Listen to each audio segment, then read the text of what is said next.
planet Earth, 7.3 billion people, all with the same needs.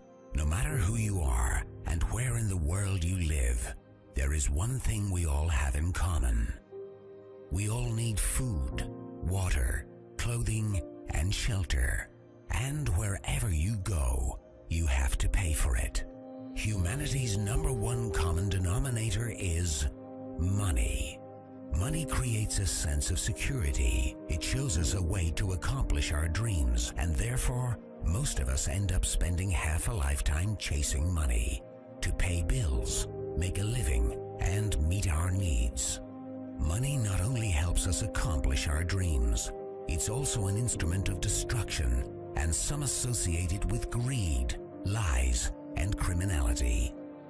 Money is both the champion of the good and bad, and to many, it still remains a mystery.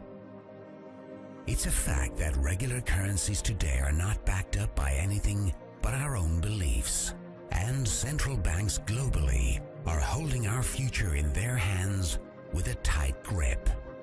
Money means power, and this information can truly empower you if you are willing to be open-minded and learn the truth about money. The financial crisis 2008 almost brought down the world's financial system. Central bankers and other regulators bear responsibility for mishandling the crisis. Many people and companies were bankrupt overnight, but at the same time, great opportunities were born.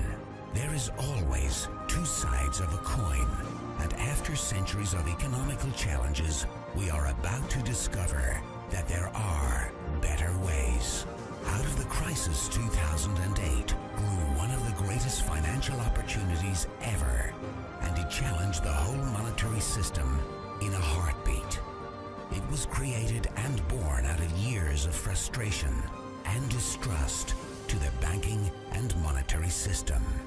Cryptocurrency was a fact.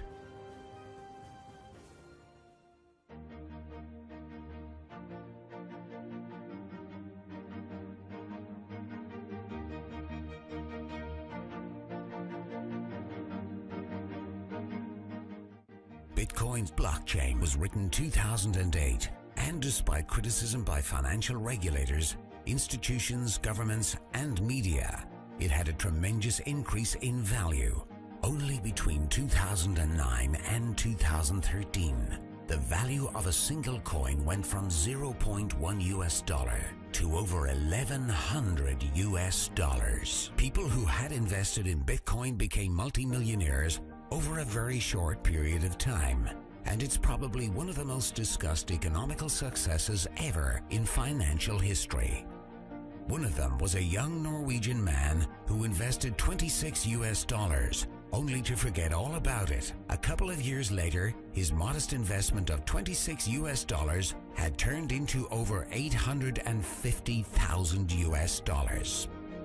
It was an expensive lesson for anyone who was introduced to Bitcoin at an early stage, but who turned it down. What if new technology allows everyone in the world to be their own bank, free from taxes and banking fees? Cryptocurrency is built on math, technological computer software with a shared code that connects a global network through the internet. But how do we know it can be trusted? Traditionally, we are programmed to rely on trusted third parties like banks, credit card companies, and remittance services as they keep track of the money being transferred from one to another. And we are being charged tremendously for it. We are in the habit of paying big money for something that could be free of charge. Most trust banks so dearly that they think they are solid, honest, and reliable. But what if there are ways that can cut out these middlemen, charging us huge amounts that are cheaper, safer, and faster? While many people associate it with anonymous black market trading, it is actually far from transparent than you may realize. Just think about it. Today you can easily copy and download music and movies online. And cryptocurrency is digital, just like music and movies on internet. So listen closely, as this is key to understanding cryptocurrency. Can you trust that your digital money will not be downloaded as easily as your favorite songs?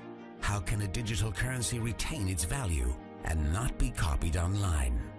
The interesting thing is that cryptocurrency is not a file on the computer. It is rather an entry in the public distributed database called the blockchain. Let's compare it to today's banks. They keep ledgers of each transaction with a plus and a minus in databases. With cryptocurrency, bank accounts are replaced by an e-wallet where you alone can control it. The ledger of a cryptocurrency is the blockchain. The blockchain, or the ledger of a cryptocurrency, keeps a record of every coin and every transaction ever made, and it always balances since the amount of coins is non-changeable and no coin will ever leave the system. When one coin is sent somewhere, what is really being sent is the control of the database with a code that is a unique key for that specific transaction. As transactions are made, the ledger, the blockchain, is constantly synchronized across the globe. Each user in the entire network has an identical copy, and since the blockchain is public, it cannot be controlled by any person. There is no single point of failure. To hack the blockchain, hackers would have to target thousands of computers across multiple geographic locations, all at the same time. It may not be impossible, but it is made much more difficult and is a lot more secure than the present banking system. The whole system has the potential to replace banks and bankers worldwide. Many people are happy with the system we have today simply because they don't understand it, or simply because they cannot grasp the amount of money we pay our current financial system in fees on a yearly basis. Cryptocurrency is the total opposite of the banking system today, as it is completely transparent, and no one can change either the amount of coins or the mathematical rules dictating the creation after the mining has started. Cryptocurrency is therefore, through the limited amount of coins, impossible to inflate. Cryptocurrency truly holds the potential to make our world more fair. Today, billions of people are living without a bank account, while many more have a smartphone.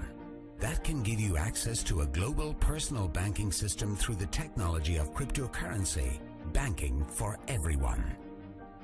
Cryptocurrency is to banking what the internet was to telephony. The most exciting thing about it is not anything that we have seen yet, but what it will become in the future.